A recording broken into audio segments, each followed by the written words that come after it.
Gostaria de começar com os irmãos e aqueles que nos escutam pelo áudio e também pelo grupo da paróquia e pelo YouTube, que eu darei início a uma espécie de catequese sobre a Santa Missa, principalmente porque não custa aprender mais e mais sobre a Santa Missa. Então, serão pequenas doses que eu completarei com o Evangelho. Primeiro, tragam sempre para a missa intenções, para que eu possa rezar nas intenções de vocês. Não precisa ser só escrito, não precisa ser milhares de intenções. Imaginem, aqueles que participam de missa diária, ou aqueles que participam com frequência de missa, quantas intenções poderiam ter apresentado a Deus para que o sacerdote rezasse por aquelas intenções? Quantas missas deixamos passar ao longo da vida e não trouxemos essas intenções para serem colocadas diante de Deus?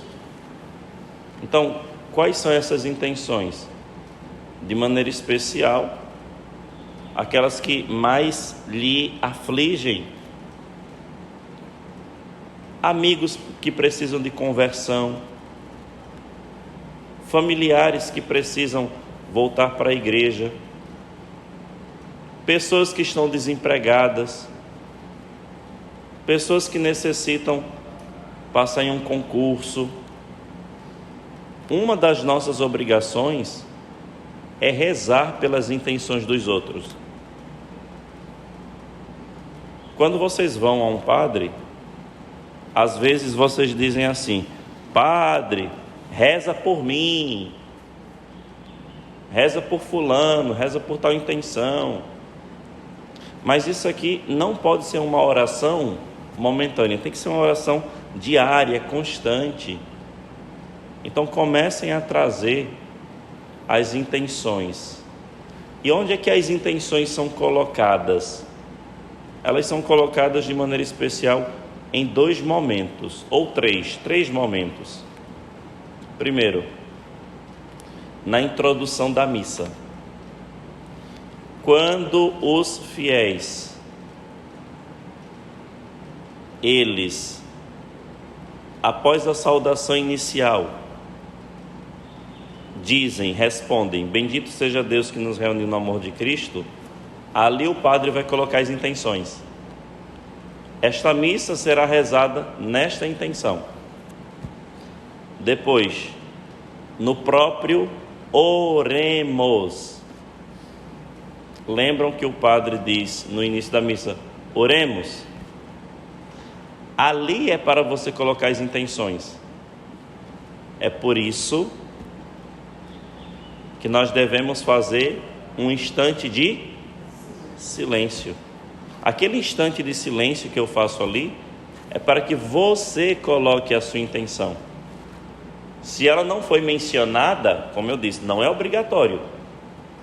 Se ela não foi mencionada pelo padre, você tem que fazer o quê? Trazê-la ali. Porque é como se os nossos anjos estivessem recolhendo essas orações para levá-las ao trono do Altíssimo. E o último momento de se apresentar mais uma vez estas intenções, no momento do ofertório: Senhor, assim como este pão será transformado em carne, assim como este vinho será transformado em sangue, aqui está esta intenção, para que o Senhor possa transformá-la, para que o Senhor possa realizá-la de algum modo. E se você quiser, durante a sua comunhão, você pode mais uma vez rezar por aquela intenção. Ok? Partamos para o Evangelho. O Evangelho de hoje, que nós acabamos de escutar, nos fala do sinal. Mestre, queremos ver um sinal. É uma das coisas que nós, que temos caminhada, podemos pedir, mas não é a coisa mais importante. Por quê? Porque Deus te deu uma razão, Deus te deu uma inteligência. E nós não podemos simplesmente agir esperando apenas e exclusivamente um sinal divino ou sobrenatural. Para isso Deus te deu prudência, para isso Deus te deu razão, te deu inteligência, para você ponderar, para você pesar, para você medir, para você equilibrar, para você comparar. Mas se em todas as decisões na vida a gente precisar sempre de um sinal, fica complicado. Então, primeira coisa, a vida cristã não é baseada em sinais. Os sinais são bons, mas confirmam a fé, sim. Mas nós não vivemos de sinais miraculosos. E o pior é que, infelizmente, as pessoas buscam esses tipos de sinal achando que a fé se resume àquilo. Então, por exemplo, me perguntaram recentemente: padre, quando o senhor celebra a missa, o senhor sente algum arrepio? Eu disse: graças a Deus não, e nem quero. Por quê? Porque no dia que eu não sentir absolutamente nada, o problema vai estar em Deus, é? Não. Quanto menos coisas nós sentirmos ao longo da vida, melhor. Porque os sinais são doces na boca de criança. Mas tem uma hora que o doce precisa ser largado. É como se os sinais fossem as rodinhas da bicicleta para aqueles que não sabem andar. Eu posso colocar uma pessoa para começar a andar numa bicicleta sem as rodinhas? Não é muito bom, não. Mas as rodinhas vai ajudando ela a equilibrar. Da mesma maneira, os sinais. Então, por exemplo, já me perguntaram: padre, eu já fui até o senhor, porque me disseram que o senhor, quando coloca a mão, o povo acaba caindo. Mas eu fui até o senhor, eu queria tanto, padre, cair e não consegui. Repouso não é necessário para a salvação. Se Deus quiser dar, ótimo. Mas se Ele não me der, está tudo bem também.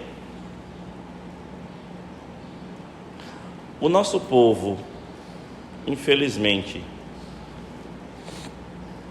buscam manifestações, só que não busca a conversão. Podemos sim participar de um retiro de cura e libertação, de perdão, mas junto a isto se sucede uma vida de conversão.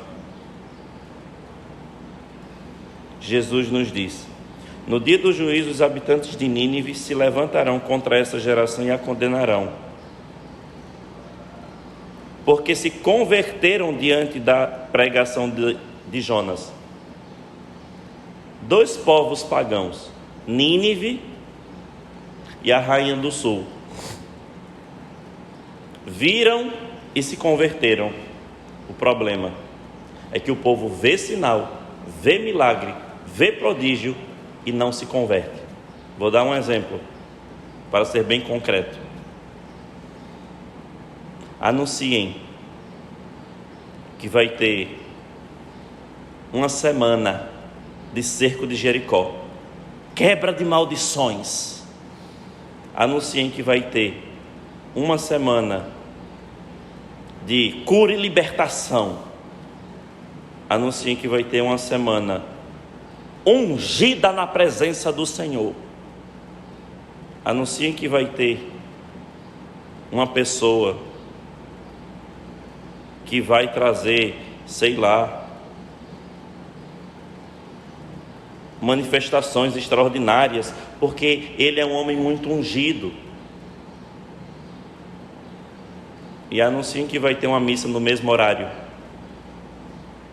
para ver para onde as pessoas vão. Aí o pessoal vai, cai, baba, pula, canta, chora, se arrepia, baba de novo, gira, entra no manto. Problema? Depois dali, nada muda na maioria da vida das pessoas. É um problema muito sério. Achar que a pessoa experimentar sinais ali pode levá-la à conversão, pode. Mas a maioria das vezes, as pessoas que ali estão simplesmente para ver coisas, para sentir coisas. E se eu passar uma semana inteira indo naquele lugar e não sentir, não viver absolutamente nada de sobrenatural, quer dizer que o sobrenatural não existe? Não.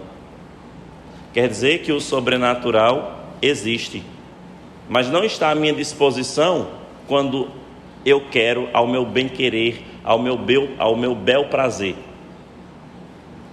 Deus é livre, mas nós não podemos buscar ao longo da nossa vida só milagres, só prodígios, porque Ele quer que, antes de mais nada, nós alicercemos o quê? A fé. E a fé está em crer no invisível diante dos nossos olhos.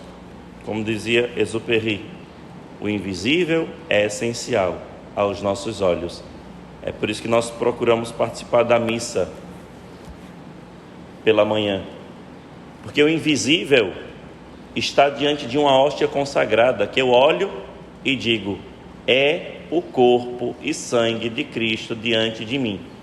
Não preciso me arrepiar, não preciso chorar, mas estando Cristo diante de mim na hóstia consagrada, para mim, basta. A vida espiritual não está alicerçada em manifestações carismáticas, místicas. A vida espiritual está alicerçada no amor que temos a Cristo na Eucaristia.